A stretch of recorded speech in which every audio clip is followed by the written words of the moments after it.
Well, hello. Good afternoon. It's Paul from Renovations. This is the Art of Renovation Live. And today we're going to chat about exterior painting, how to make your home look more attractive and refreshed, and also, I guess, to protect it.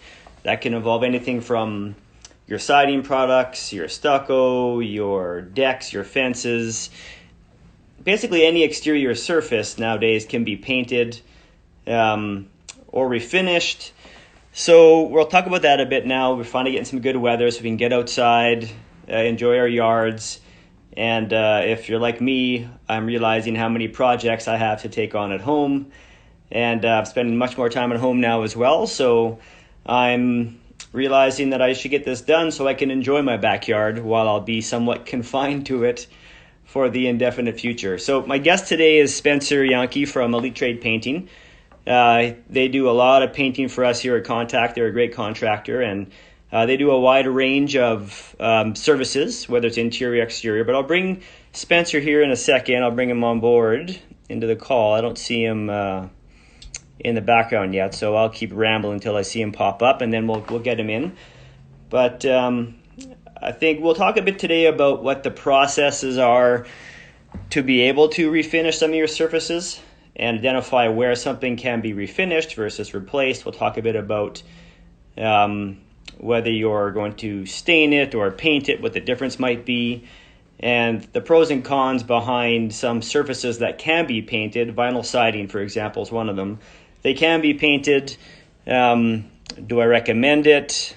Well, we'll let Spencer address it first before I get too far into detail about that topic. But I don't see him here following yet. So, Spencer says he sent me a request to join. Here it is. Bear with me. Oh yeah, that's right. He has some interesting alias. All right, I think I've called him in here, so give us a sec.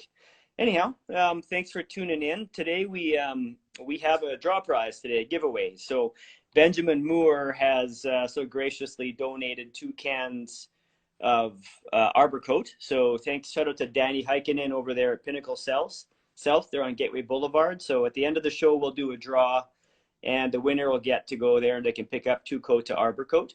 To enter into the draw, basically, you will just text in the comments what you would use the paint or stain for. It's a solid stain, so you can do your deck, your fence, whatever. So just comment on what it is that you are planned to refinish, and then that'll enter you to the draw. At the end of the show, then we'll do a random draw, and then we'll announce the winner. Then we'll direct message you details on how to go pick up your stain.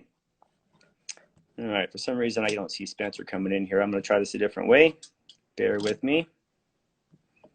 The joy of technology. No, that's not. There we go. Elite Trade Painting. We're going to add him in here. Okay. What do we got here? Some comments, what they're doing. People are going to be getting up to today here with their... We have got Capensis Metalwork. That's Elena. Shout out to her. She's a great metalworker. She's done a bunch of work for us over the years. Also a very good friend. She's building a deck, so I guess those I know her deck too. I think that Arbor Coat will be great for that. Kevin Cordy from Butler Plumbing says he's going to stain his dartboard. Sweet. Oh, dartboard cabinet. That makes more sense. And say stain your dartboard. Okay, well, might be a unique new way to apply that product. I see here at the bottom, Spencer, if you're out there, it says waiting for Elite Trade Painting. So I don't know what's happening there, but I sent you the invite. So you should see something coming through on your end. The joy of the live show. Anyhow, right. So we got some good weather, finally. I was up there in my backyard yesterday. I have artificial grass, which, although I am... Oh, hold on. Here's Spencer. I'll try this one more time here. Anyways, so I pressure washed my grass yesterday. It now looks nice and clean back there. And then I realized my fence is weathered and beat. And Um, I made a pergola last year or 2 years ago out of pressure treated lumber, and it's now looking a bit weathered after the snow being piled on it. We make little uh, snow obstacles in the winter there for the kids to play on. So then the snow sits on it and eventually kind of weathers it. Aha! Look at Look this. at that. So easy. All right. Spencer, welcome to the show.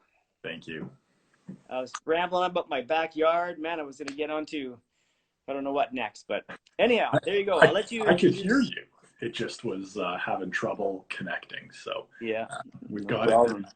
It's that dial-up Mhm. internet you have. Yeah. I've been meaning to get the Wi-Fi. But Yeah, there you go. So go ahead and introduce yourself, your company, and then we'll let you know what you do and all that stuff. And we'll get into the topic here in a bit. for sure, that's awesome. My name's Spencer. I own Elite Trade Painting. We're an interior, exterior, residential, and commercial painting contractor in Edmonton. I started painting in 2009 and have been doing it ever since. I launched this company in 2016. We've got currently we've got 6 staff. In the summertime we usually scale up to between 10 and 15, and yeah, it keeps us pretty busy. I'm just going to try to get myself a little more centered here. There we go. Yeah, that's a little bit about me. I got a business degree at the U of A, and I painted all the way through university, which was how I learned how to do it. And then, yeah, continued on running my business, and it's been pretty awesome. Yeah, you guys done a great job, and you guys have been doing almost exclusively all of our painting for several years now since I met you. Yeah. And you know, the reason we keep bringing you back is because you put up with me, I guess. You know, you always come back to help us clean it up and make sure it is going to impress our client. And it's one of those things where you share that vision for customer service. So I appreciate that. So certainly, I highly recommend you. And but anyways, the intent of the show isn't so much to try and pimp out my trades. It's to help and educate people and help them understand what they can do at home themselves, give them some advice how to do it themselves, and then also if they do need a professional, then of course we're there to help support them if needed. So, so I guess as in regards to around the house now, we're kind of focusing on the exteriors at this point. Let's start off with the home itself. So, lots of the older homes now, we're going to see stucco out there. You'll see some aluminum siding. You'll see vinyl siding. There's some wood siding. Let's talk about those right now. And I guess let's start with stucco for now, because I'll show some pictures here. Some that you've sent, and pardon me, and some from past projects we've done together. Yeah. And let's gonna try to find one that's suitable I can pull up. Ooh, you don't want that one. Pictures of my kids coming up here. Anyhow, I guess, okay, well, here's a house we did last summer. Okay, so this is a duplex, stucco brick, you know, and nice house, but a little bit dated looking. I'll show you the after process here. So here's after we're done. So much more than just paint, however. We did replace all of the windows and doors. So we can combine them into a before and after. Oh, it doesn't show really well. So we got rid of the archways on top of the windows up top, and that in itself modernized a lot the look of the home. But painting the brick made a huge difference within making that house look more modern. So like, what product do you use for that? So for that product, we use Dulux Diamond. It's a full acrylic exterior product. It does a really great job. We'll use that. That's our premium product that we'll use on anything from wood siding to masonry. It also is a higher building product, even though it's not explicitly a high build, which it just helps us with filling in pinholes on brick and doing a better job of making sure that everything looks clean and professional. One of the other really nice parts of that product is that it's a low temperature application. So for in shoulder season, it gives us a little bit more flexibility. So if we went out to a job right now and we had to paint it, yesterday and today are nice and warm, but you know, a week ago we were hovering right around zero. Diamond will cure right down to I think 2 or 3 degrees Celsius, which is fairly abnormal for a full acrylic exterior paint. So well, I know on this job you guys did this for, I think it was November or something, like, or really late in the season. Yeah, we did our final touch-ups. We were eating the Halloween candy that was left over from the customers. So I think it would have been the first or second of November. I was out there doing touch-ups. Fortunately, we had a west-facing exposure, and being dark brick, it absorbed quite a bit of heat in the late afternoon. But that was one of those things where with your standard exterior paint, we wouldn't have been able to complete that. And that was a product that we were able to use, which helped to extend the season and make sure we were using the best product that we could. So in this particular project, so we didn't actually paint the stucco, which we actually replaced the stucco with a new IFA system. So that's not what you're seeing here is painted, but we do paint a fair bit of stucco in the jobs that we do. And most often you'll find that clients, when they want to redo their exterior, they're putting most of the money at the front of their house, right? So they have that curb appeal. And then we find ways to keep the cost down on the sides and rear of the home, depending on how they use the space. If they spend a lot of time in their backyard, then they'd like to make the back look nice too. But so often we're seeing stucco get painted. So let's just see here if I have a stucco paint project here I can pull up. I don't think I have one on the phone here right now, but so painting stucco, you've done a bunch for us. I know that we've seen some jobs have, it's taken a couple passes and other jobs have taken much more. So maybe you could talk a bit about what to consider if they plan to paint their stucco, whether they need to spray it, they can brush and roll, and what products to use. Yeah. So for painting stucco, you're going to get a wide variety. If the stucco has previously been painted, you may be able to get away with using a brush and roller. The big challenge is going to be if it's bare stucco or bare concrete. It's going to absorb a huge amount of product.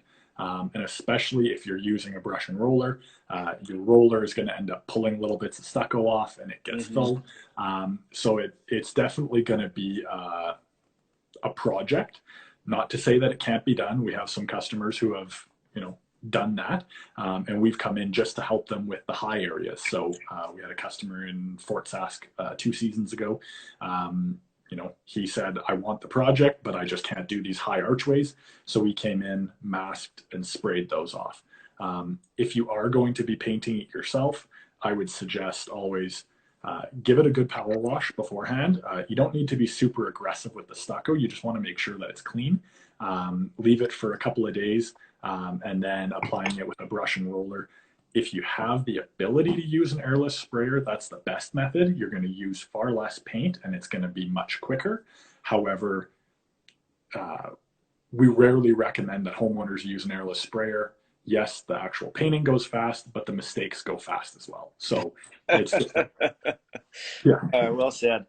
I guess before you, like within the stucco itself, you'll see different types, right? You'll have that old kind of rock and glass combo. Then you have different products. Like, would you typically want to hit it with a broom and knock off anything loose first, or do you just kind of, does the paint help to kind of readhere those loose sections, or what do you typically do in your process? For us, we always power wash. We're not getting right up against the stucco and trying to knock it off, but we're going to use usually about a 15 to a 25 degree tip, and we're going to make sure that we're hitting it from about 5 to 6 feet away, just making sure that we're doing a good clean. Anything that's loose that's going to come off should mostly come off during that power wash. Yeah, so that's what we would do. If you don't have a power wash or a really good garden hose wash, kind of getting some kind of a spigot on there to add a little bit more pressure will help to knock some of the loose rock off. We don't try to necessarily knock rock off.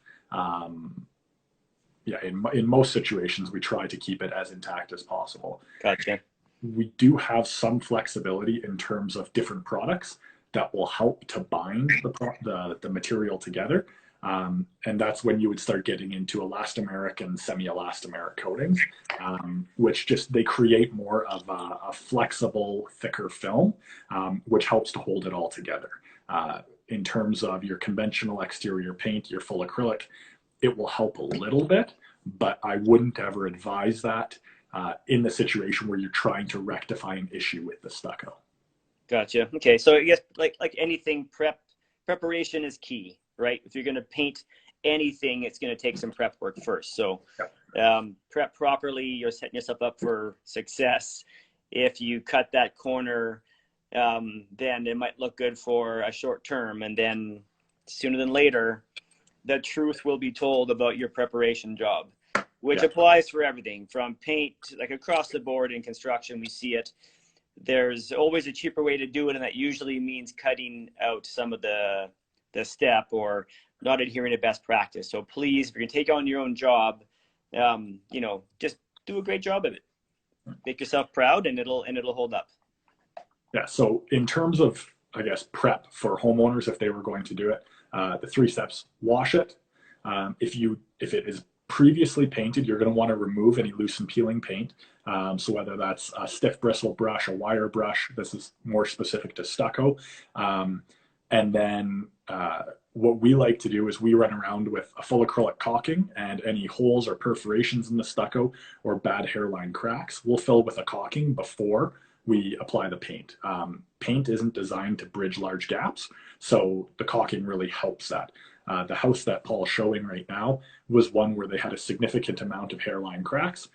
So we did quite a bit of work sealing up those cracks, filling in, on edges around windows where there were larger gaps in the stucco, and making sure that it was sealed up before we started applying the paint.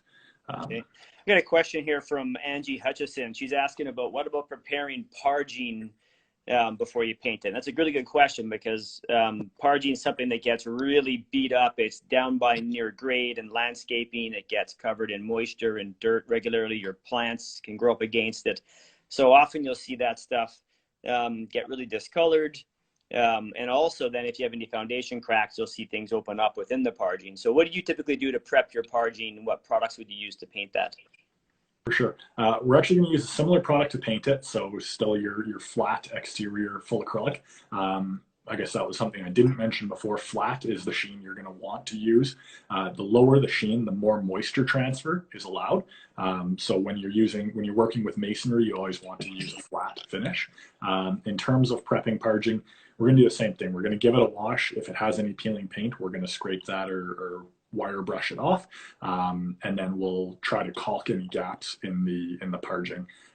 We do a little bit of parging repair, so if we've got a couple smaller pieces that have crumbled or broken off, we'll bring in a little bit of mortar beforehand, usually kind of during our trip to power wash. Once we're done washing and things have dried up, we'll do a little bit of troweling on there just to fix those up. If it's any larger, we usually call in an actual stucco person, just because a lot of times your parging doesn't actually have wire backing behind it, which is one of the reasons that it tends to crumble off of foundations. And they tend to be a problem spot. And if it's heaved or crumbled once, it's likely to happen again. So we have a couple of contractors that we work with fairly closely, who are stucco contractors, who will come in, they'll apply some mesh backing, and then reapply their parging to make sure that it's nice. I guess for anybody who doesn't know, I guess sometimes I just assume everyone's going to get the terminology, but your parging is typically, it's your bottom 2 feet of your siding from siding down to grade. But good question, Angie. Thanks for that. Yeah, it's the outside of the foundation wall, effectively. Yeah, absolutely. All right, let's move on then. So we talked a bit about stucco and what to do and how to paint it. I guess let's go back to this picture here. So this looks like, is that a vinyl siding job? That's aluminum. That's aluminum siding. So vinyl aluminum, I guess, will be similar to a certain extent. So can you paint your siding? So the answer is yes.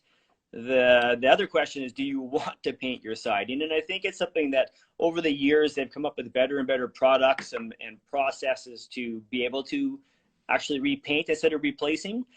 But I'm never a fan of jumping on to a new product too quickly. I want to see that it's been tried and tested. And I think we're getting to the point now where, we do offer that through you, basically, Spencer. Like if I want to paint the vinyl, but typically I do have, a pretty clear list of what expectations should be for the client as far as how long it should hold up and whatnot, right? So let's talk a bit about that, and we'll go from there. Yeah, for sure. Both vinyl and aluminum siding are paintable. again, prep is a huge part, and color selection can actually play a huge role into how well it holds up. The big challenge with both of these types of substrate is that because they absorb so much heat and because they're thin, you do have a possibility of causing it to warp if you move too dark from the original Mm-hmm. color. So the gauge or the thickness that it comes from the factory is determined by the color it's being coated at the factory. So what we usually use as our rule of thumb is, if you've got a fan deck and you've got 5 or 6 colors on there, whatever tone your siding is, you don't necessarily want to go more than one shade darker than it. You can go laterally through different colors as long as you're not going significantly darker. So for this house, this was blue siding. It was a little bit more like a robin's egg blue, but it had faded a lot. This was about 35 years old. It's in Sherwood Park, and there was a lot of chalking happening. And chalking is basically just your paint degrading over time from UV rays. So if you wipe your hand along it, you'll actually get a white chalky substance on your hand, and that's just the paint slowly degenerating on its own from UV. So that's where doing a really good wash is important. You can use some chemicals. We typically use a mixture of TSP and bleach, so trisodium phosphate and bleach. It does a good job of cutting through that chalking and degreasing any areas. And often you're going to have to also use a bit of a stiff bristle brush just to kind of fight through some of that chalking to make sure that it's clean and ready to accept paint. Gotcha. I guess just before we go much further here, I guess for anybody who's just tuned in, if you don't know, we do have a giveaway today. So Benjamin Moore has graciously donated 2 cans of Benjamin Moore Arbor Coat. So that's Danny over at Pinnacle South on Gateway Boulevard. I was hoping to bring Danny into the chat here this morning, but I haven't seen him tune in. But when I do, I'll bring him in, give him a chance to talk about the product in his store. And then anyhow, if you want to enter into the draw for the 2 gallons of Arbor Coat, just comment in here what it is that you would use the paint for. And then at the end of the show, we'll do a random draw based on those who've entered comments. And then you can win the paint and you can go pick it up at Benjamin Moore Pinnacle South. Yeah. All right. So back to the siding. So what kind of warranty do you offer then on painted vinyl siding? We offer a 2-year warranty on all of our exterior siding surfaces. We'll offer a 2-year warranty. What we usually tell our customers is expect it to last 7 or 8 years. And at that point, you're likely going to need to repaint it. The reality is it is just paint, although we're using very high quality products. We like to give realistic expectations. When it's pre-coated at the factory and it's baked in in an oven, they can put on a coating that, 1, doesn't have to follow the same environmental regulations, and 2, they're able to cure it. So that just means that it's designed to last longer than what we can apply on site. That being said, I've got lots of projects that I painted at the beginning of my painting career, and they still look great. We're not saying that, oh, it's all gonna, just fall off. But expect that you're going to start seeing some wear, and it's not a bad idea as a maintenance thing to recoat it. Gotcha. Okay, so if you're thinking about painting your siding, I think it's important to consider more than just the color at this point too, to determine whether or not you'll be happy with the end result. So obviously painting your siding will cost much less than replacing it. So in this picture that we've left up here, that looks like probably a 4-inch, hard to tell from the angle, but 4 or 5-inch lap siding. So if you don't like the profile of your siding, painting it, of course, will change the color, but it won't actually change the physical look of the profile. So give that some thought too before you do it, and understand that if you replace your siding, you're looking at, well, depending which way your house faces, all this kind of stuff. But you should be expecting easy 15 years before you really have to do anything to a pre-finished siding product. Whereas with paint, you will need to consider some ongoing maintenance, right? And that being said, that's just something for you to consider when you're getting into it. So moving upwards from the siding, let's talk a bit about soffit, fascia, gutter. So these are also now able to be painted. And again, it's something to really consider, the risk of doing that and what to expect out of it. So, often people will redo their siding or possibly repaint. And now what's quite popular is you see dark soffit, dark fascia, dark gutter, as opposed to what was traditionally white or maybe that kind of chocolate brown color, right? So we've had clients often ask us, look, can we paint the soffit fascia gutter? And I have had some painting contractors say, well, yes, we can, but you need to be really careful about what runs through your gutter. Well, it's water. And in the winter, it's going to freeze, or in the fall. And in the spring, you'll see kind of that, expansion, contraction of it. And that can kind of wreak havoc on that aluminum and result in some cracking. So Spencer, I wouldn't mind hearing you weigh in on that. I don't know how much of that you do. I typically don't recommend to my clients that we paint them. I'm a fan of kind of a permanent solution, but maybe you have a different angle on that. For sure. My perspective, we do that kind of work. We've done quite a few houses. Again, I try to give a lot of transparency and full disclosure to clients and say, this isn't a 25-year solution. If that's what you're looking for, then, look at replacing. If the customer, has a time horizon of in 5 to 10 years, they're going to be replacing their roof and looking at an exterior renovation, then painting is a great option. It's going to be a good stopgap. It's going to give them the look that they're going for. Again, it's not permanent. That being said, the really nice thing about aluminum, like siding and soffit and fascia and gutters, is that they're metal, so they don't absorb any moisture. And that's like 9 times out of 10 when you're having an issue with a paint failure, it's because the surface beneath has absorbed moisture. So if you think about, a cracked piece of wood or a deck, when water gets into the wood and then it warms up and it dries out, that water has to come back out. And 9 times out of 10, the failure of the paint is caused by it trapping the moisture underneath.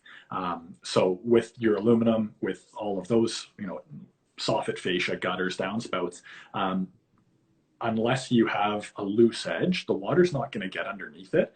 We don't paint inside of the gutters. It's all the exterior side that you see. And we've had really good success. Again, they are susceptible to chalking, so using a good quality detergent on it before we paint it is important. And also, they do expand and contract with the seasons, which is where we're going to use a high quality full acrylic exterior paint to help with that expansion and contraction and make sure it doesn't crack. Gotcha. All right. Well, thank you. I guess, paint's come a long way, right? What once I never would have suggested be repainted, just because of short-term gain, I guess, out of it. Now we're seeing products that are engineered to really stand up and properly do the job, right? So, and that's where, for me as a general contractor, I always lean on my sub-trades. I know a lot about construction, but I'm not an expert at all of it. So that's where I lean on you and other trades that are specific to their, to their trade, and you typically know more about the products that are available, and then you guys help make sure that our clients gets the right product along the way. Let's talk a bit about staining now as opposed to painting. So the product that's up today in the draw is a solid stain, and it's not a paint. So maybe we can talk a bit about what the difference is between a solid stain and a paint. For sure. A solid stain and a paint are going to look very similar. The biggest difference is that a stain is designed to go onto wood surfaces only, whereas a paint is a little bit more of a catch-all. It can go onto metal, it can go onto wood. Stains are self-priming, and so you don't need to necessarily put a primer underneath it in order to put a solid stain down. And our rule of thumb is anywhere you can use a stain, you should. It's going to perform better on wood. That's what it's designed to do. It's got one job, and that's where we like to use it. The difference in performance that you're going to see, paint has a tendency to peel or flake when it begins to fail. Stain wears off as a process, so it typically, as long as there's not a moisture issue, won't start bubbling, cracking, and peeling. It will fade away kind of like how you see on aluminum siding as it starts to chalk and fade. The same sort of thing should happen with your stain if it's properly prepared. Gotcha. Okay, so properly prepared. I have a picture that helps depict this. So, so stain. So today we're talking about this arbor coat. We have that in the giveaway. So we'll transition to decks for a little bit, and we'll come back to wood siding a little bit later. So you've got an old, let's say, cedar. Let's see here. Here's an old, looks weathered, looks beat. Here's your old deck, right? Here it is, same deck. It's been refinished. So it looks like new. It's beautiful. And I don't think many people understand that if they have this, they actually could have this without needing to replace their deck. So it's a matter of, getting through how you take it from kind of grayed and weathered to restoring its former beauty, right? And maybe it could be you want to do a color change, and now's your chance. So I think it all starts with preparation, right? So I guess, can you walk us through what would be the process then if they want to, restain their deck, for example? Absolutely. The big thing to recognize is it's going to take time, and it's not a one weekend project. And that's where we find a lot of people, when they're self-performing, they end up getting in a bind because they think, oh, this weekend I'm going to stain my deck. You need to start with your prep about a week in advance in order to give yourself drying times for that deck to be ready to accept new stain. So what we always recommend, we start with washing. So that means we're going to bring out our power washer. We're going to put a detergent on it. Depending on what coating we're putting onto it and what coating it currently is, it will dictate, what direction we go. For the purposes of our conversation, we're talking about this kind of cedar deck here. And then you've got this before and after. Perfect. So with that, we would actually probably use a product called a deck brightener. Benjamin Moore sells one. It's an arbor coat brightener. You can also get it at Home Depot. And basically, you're going to give a good wash to the deck, and then you're going to apply brightener, which is basically a bleach mixture, which helps to take some of that grayness and the dirty look out of the wood. Usually you're going to apply that with a stiff bristle brush. You'll leave it to sit for 15 to 20 minutes. You don't want it to dry, so you need to keep the deck wet while you're working with it. And then you're going to be able to rinse that off with a power washer or with a hose. The other thing to consider is more pressure isn't always better. Sometimes you get somebody out there with a power washer and they think, oh, I'm going to do all this work with the washer. And what ends up happening is you're going to have a very non-uniform surface at the end. It's just very, very difficult to get uniformity when you're just using power to get it off, as opposed to using a chemical brightener, which is going to even it out. It's going to make the boards look consistent board to board, and it's going to make sure you get a nice clean finish. As well, Absolutely. Yeah, when you're using high pressure, you can chew up the wood, which can cause damage and accelerate decay in the future if you damage the surface of it. Yeah, so, absolutely. And if I could just interject here, I got to tell you a story about a lesson I learned earlier on in our career. I was hired to refinish a deck for a gentleman. And so I went and rented a pressure washer and didn't give any thought to the tip. What tip should I have on the pressure washer? And, the guy at the store who rented it, this is 10 years ago. So bear with me. Anyways, the guy at the rental store didn't mention, hey, there's other tips here that you can use, and here's what they're for. I just used the tip that was in the gun, and I had at her. And before I realized it, I was actually basically just pressure washing lines into the deck, because it was like a pinhead nozzle on it that was just putting this super high pressure stream on the deck. And so in the end, I eventually realized, holy smokes, this guy must be the tip. So I switched it out, and then you get something that provides a bit more of a stripping tip on it, which has a wider band of water pressure. So something simple, but if you haven't done it before, just heads up, check out the tip, make sure you're using the right one on your pressure washer, because you can do more damage than good if you I mean, it took me a while I had to sand out a fair bit of the boards to get these lines out that I had actually carved into them. So there you go. There you go. We actually got a question about environmental friendly cleaners. And I just replied, yes, there are some products.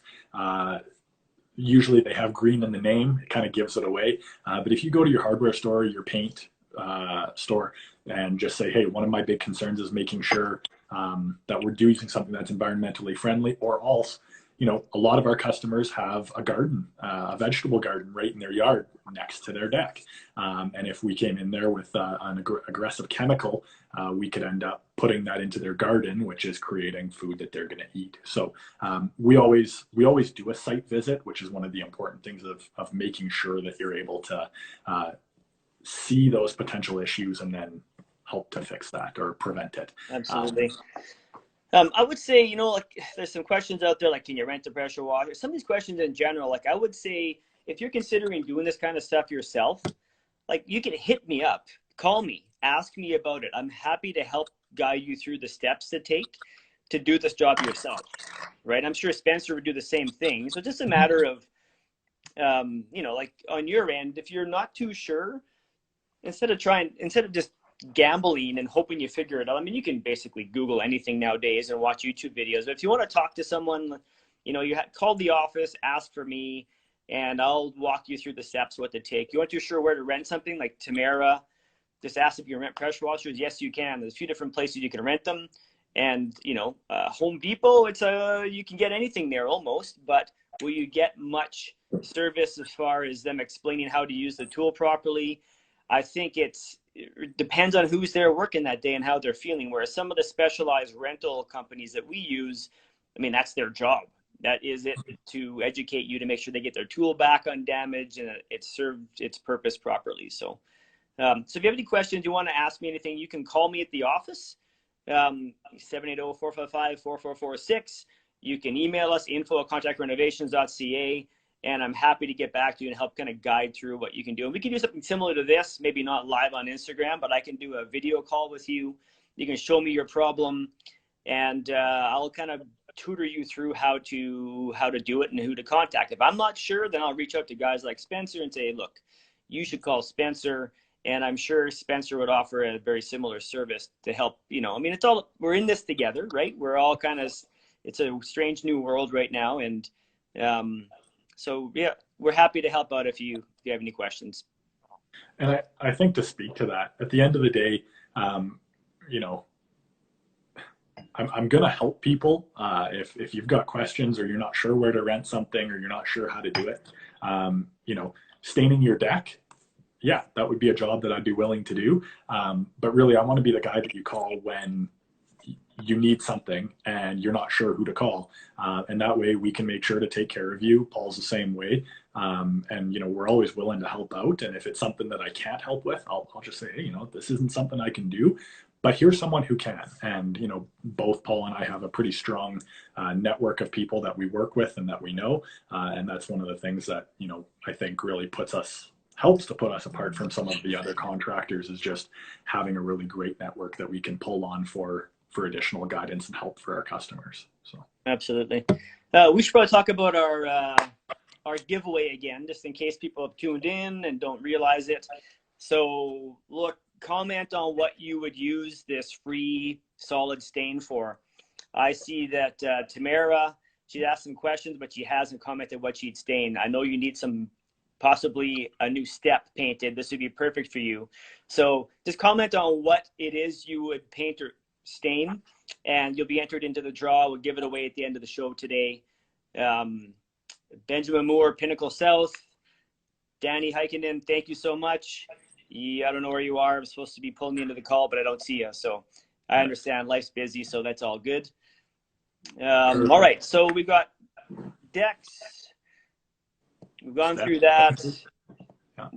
Let's talk about staining like this bad boy. So that's a bit of a different project than staining your deck. Yeah.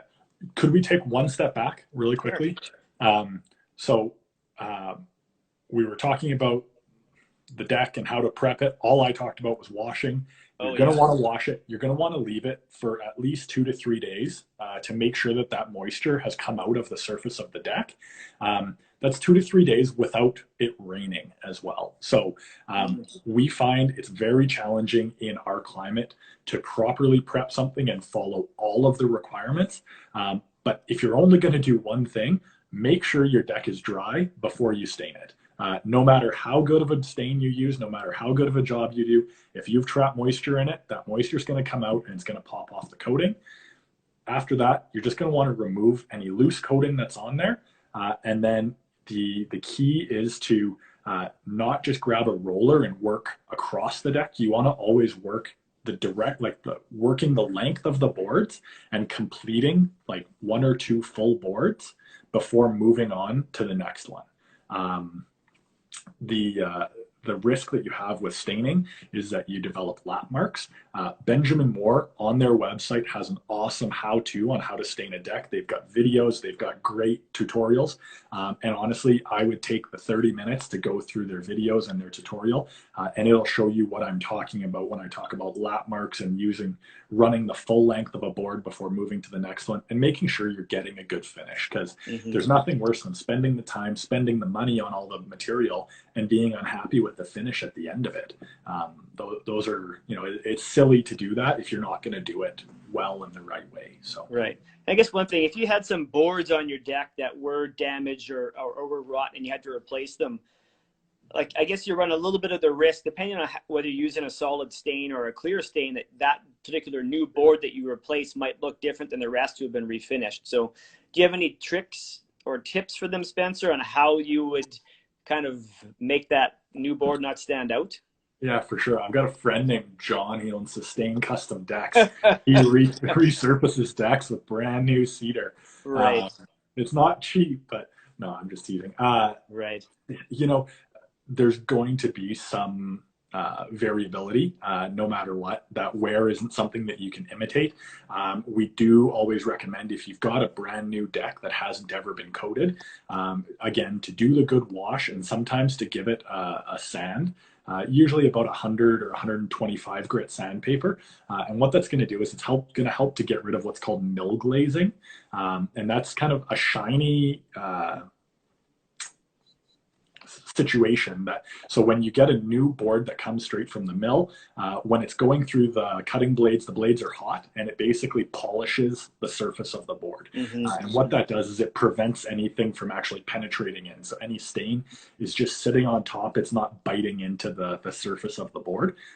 So if you did replace just one board, I would just make sure to give it a good scuff sand before you get started on it. And then make sure you're cleaning off that dust to make sure you've opened those pores and gotten rid of the mill glazing. That's going to help to hide the fact that it is a new board. Absolutely. Angie's asking if it's kind of the same process when you're refinishing your fence. Yeah, wash, remove any loose and peeling paint to a solid base. Prime areas as needed. So that would be if you've got, rusty nail heads showing through or stains, like it looks almost like a coffee stain on the board or on the previous coating. You're going to need to put a primer on that. And then applying usually a solid stain is your best bet. Especially, if you've got bare wood that has never been coated, a solid stain is going to be your best bet on there. Okay. Kevin Cordy, he's asking, when do you use a paint sprayer and when would you use a roller? And he's also following up there with treated wood and cedar recommendations. Leave it or seal it. All right. So first of all, when should you use a paint sprayer and when a roller? I never recommend for homeowners to use a paint sprayer. It's a little bit like painting with a fire hose, or I guess putting out a campfire with a fire hose. Yeah, you can get a lot of product on there really quickly, but usually the mistakes that you make are also going to happen much, much faster, and they're going to be much harder to fix. Yeah, so that's, for us, we'll use paint sprayers for a lot of different purposes.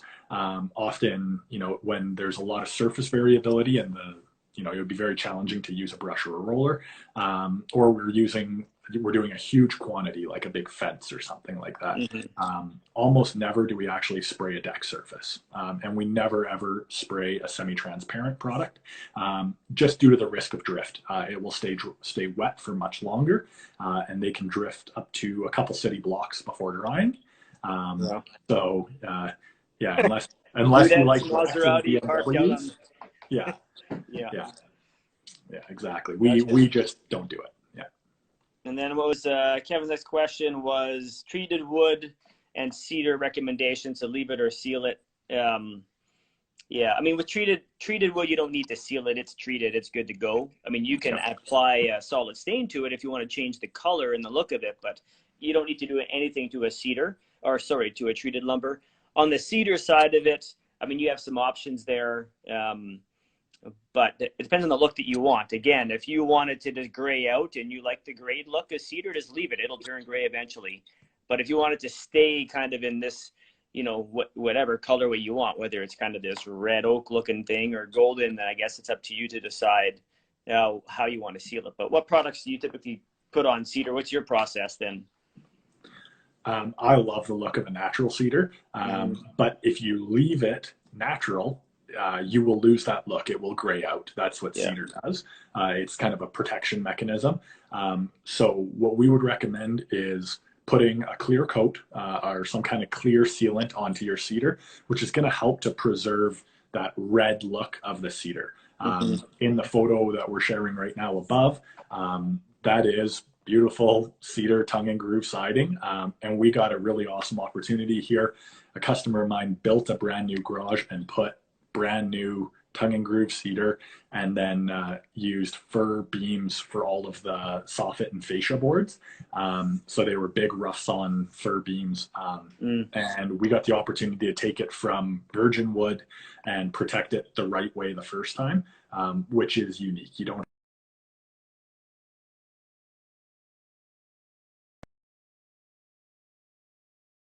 three coats of product on there.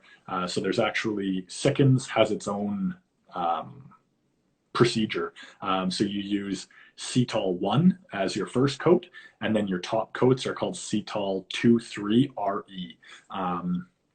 So that's actually a linseed oil based product, and you apply that only with a brush, and it takes a long time to dry, and it's a quite expensive product, but it really is a one of a kind look. As you can see, like I mean, Mm-hmm. that garage looks absolutely gorgeous. Yeah. Yeah. And I guess if you're planning to repaint or refinish your siding, I think you need to consider a few things as well as when it comes into um, the prep is like, what about your downspouts? Are you going to paint around those or are you going to remove them and paint behind them and then put them back on? What about some of the surface mounted conduit you might have there? Or, often you'll see the coax cable lines that the cable guy just went and stapled onto the outside of your siding. So it's one of those things to think about, how much prep, again, the prep work that goes into your paint job, right? If you're having one company quote you a paint job and his price is far more, but he is removing all of these things and painting behind them, well, that there's money well spent there, in my opinion.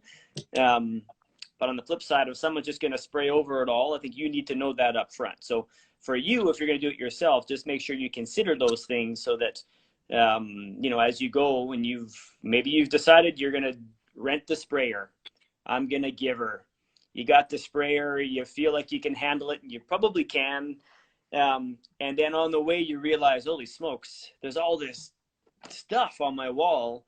You don't want to cross that bridge when you get to it. That's one of those bridges you want to kind of map out that it's there and have a plan in place, whether you're going to mask them off, whether you're going to remove them, just depends what it is, right? So anyhow, there you go. What else do we talk about here, Spencer? We talked about siding, Yeah. stucco, decks. We can talk about different types of product.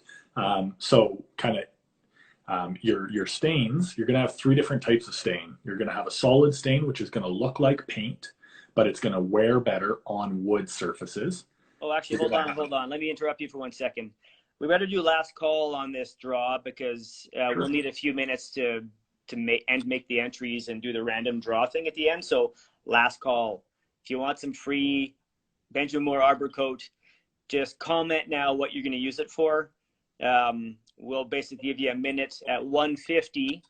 Alyssa will gather the names and whatever she's going to do, put her hand into the magic hat of names and pull one out, and then we'll announce it here in a bit.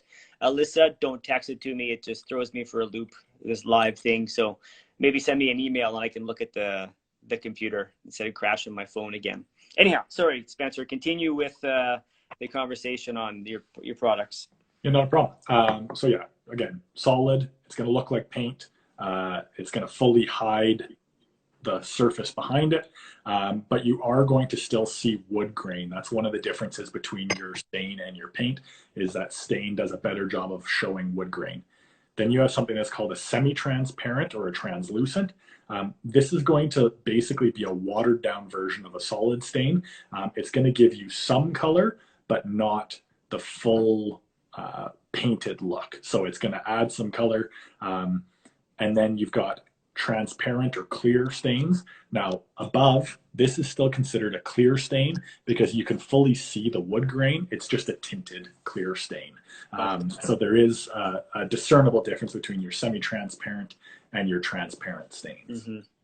I've seen it before too with some of the semi-transparent, that it almost looks a little bit cloudy sometimes when you put it on. So, and when I, again, one of these things earlier on that I figured out the hard way, it wasn't the look that my client wanted, right? So luckily I identified it as, that looks a little bit different than I expected. I better run it by the client first. So, you know, if you're going to take this on yourself, I recommend get yourself a quart or a small quantity of the product that you think you want to use, and do a little test spot somewhere just to make sure it's the look that you want.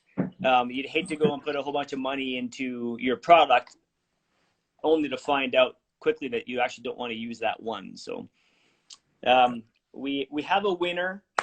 Alyssa just notified me here. It's Angie Hutchinson. You've won 2 gallons of Arbor Coat. So good for you. You were highly active in the conversation today, so I think you've probably earned it. And good luck to your husband as he spends the rest of his daylight hours on on your project. And like we were saying, the 2 gallons, it'll cover about 500 square feet, 2 coats, between 400 and 500 square feet, depending on the condition of the substrate. So that'll be good for a good deck or a fence. So yeah, absolutely. Yeah. Right on. Yeah, anything else?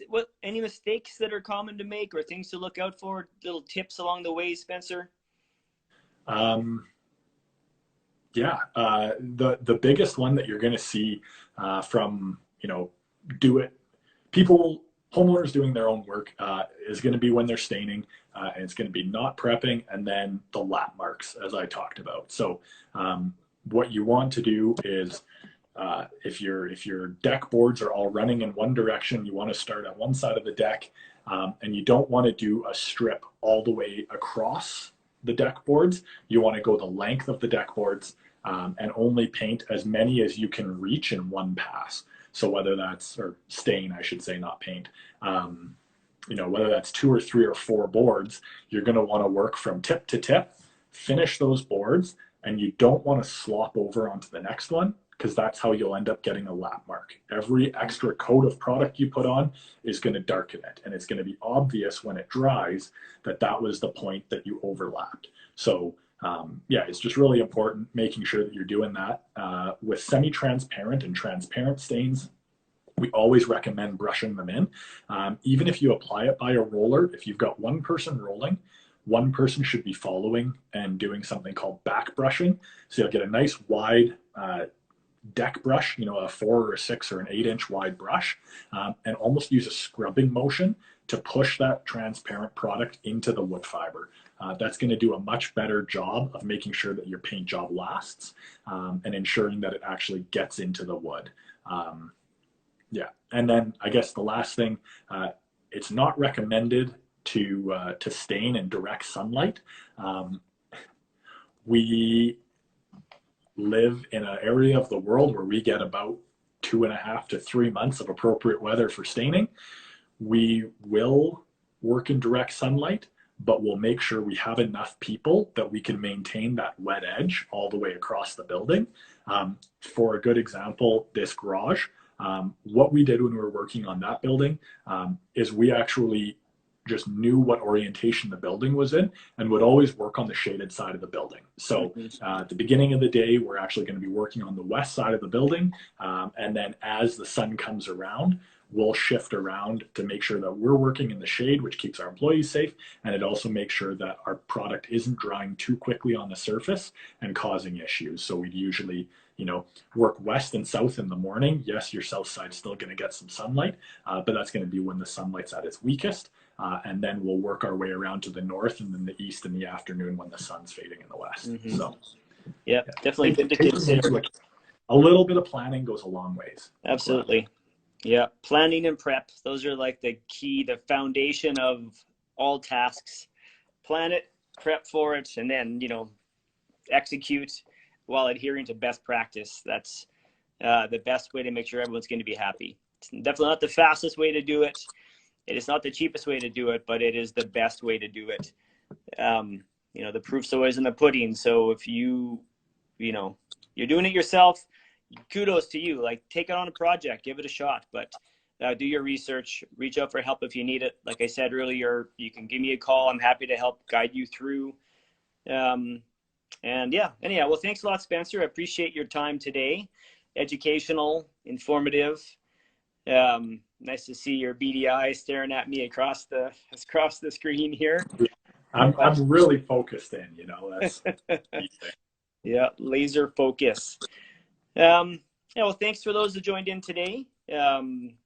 It's fun kind of watching this series unfold. It started kind of on a whim with a lack of something to do, I suppose, and the need to, or the want to engage with people and socially be involved somehow, because that's changed a bit in our lives. So now we've done, like, this is our fourth Art of Renovation Live, and I'm enjoying it. I hope you are. And next week we are going to be talking about exterior siding products. If you're considering re-siding your home, what products are available, and how to plan that and set yourself up for a win. So thanks again, Spencer, for joining. Paul from Contact Renovations. This is the Art of Renovation Live. I had Spencer from Elite Trade Painting. We'll see you next week. Thanks a lot. Take care. Thanks for having me. Bye now. Bye-bye.